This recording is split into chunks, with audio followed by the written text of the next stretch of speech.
How's it going, everyone? Welcome back to the channel. So in today's video, we're just going to be going over some common issues with the second generation Honda Hrv. So these cars have been relatively reliable, some minor issues here and there. This one actually has some rodent activity, although they have not dealt with the wires as of yet, but we definitely see some evidence here, and this is pretty common here in the tri-state area. The closer you get to New York, the more it seems to be happening. Now, we did recommend some Honda rodent tape. The customer did decline it, but we did our part and recommended it. Now we're going to take this vehicle back inside afterwards and get that removed, and then have it sent to the car wash here that we have, get that cleaned out for them, just as a courtesy to see if we could avoid anything happening, get the bigger stuff out at least. So anyways, moving on. So these cars have been fairly reliable. This is the K20 Z5 engine that we have here, which is ultra reliable.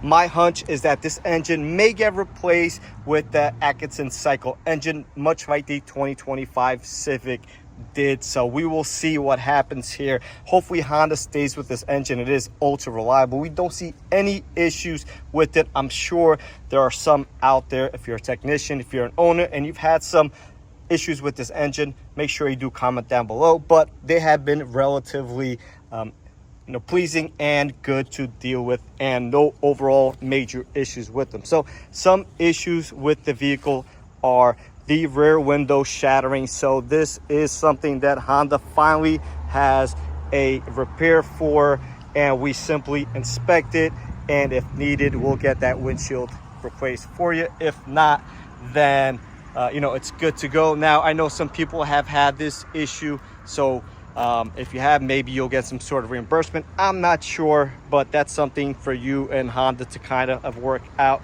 So there are some fuel pumps that do need replacing on these. Honda's going through massive amounts of fuel pump recalls at this time, but this one, the whole module gets replaced, and some of them, or most of them, it's just the actual motor itself that gets replaced.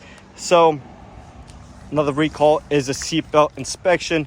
We just come over here and check, put some pressure on these and make sure that they don't rip out. If they rip out, then you get a new seatbelt. So nothing major, but it is obviously a concern and something you should get it checked out.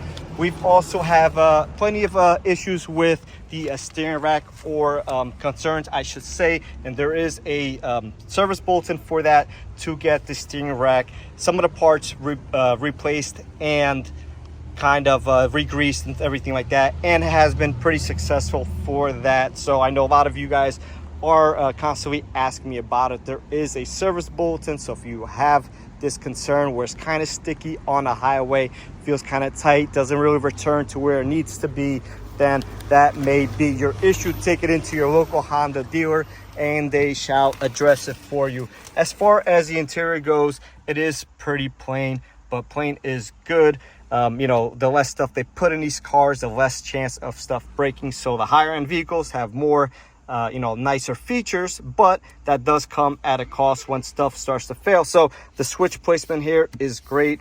Most vehicles, the cup holders are right next to them, which eventually gets some liquid damage, and they may fail. So I like the placement of these switches here, which is great. Everything else is pretty functional, and these cars are very reliable. Once again, they're versatile. They come in all drive options, so makes it real good for many different occasions. My only complaint with this vehicle, and I've said this time and time again, is that it is underpowered. 20 horsepower or so would do it some great justice, but it is what it is, and this is kind of like an entry-level vehicle, and maybe if they give it more power, it'll cut into the CRV sales. I'm not sure. So once again, I think that this engine may be getting replaced at one point. I would love to see a hybrid option here in the States for this. I think would be great, and it would be a nice welcomed option for the consumer here. Once again, this is probably one of Honda's most underappreciated vehicles. Very versatile. It's pretty good on gas, could be a little bit better, especially for the lack of power that it has, but I think a hybrid option would do it wonders. Now, we do have some small issues with the hybrids. We've seen initially a lot of injector failures. At least here in my dealer, that's kind of subsided a little bit.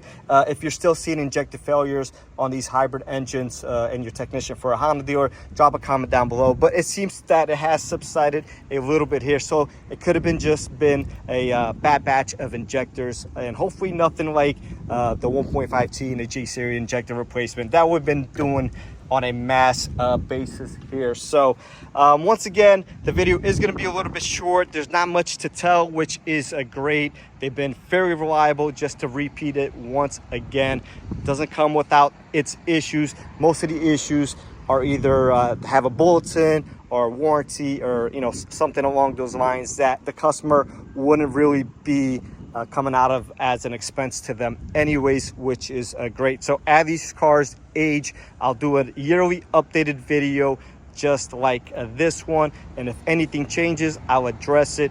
Usually when a bulletin comes out or a recall, I make a short video on that. So I've probably talked about all the issues that we've mentioned here today on those videos, so check them out if you want. If not, then we'll just be on the lookout for the yearly updates of these vehicles, and hopefully they stay nice and short like this, because that means there's not much going on there and these cars are staying as reliable as they should be. So that being said, catch everyone on the next one.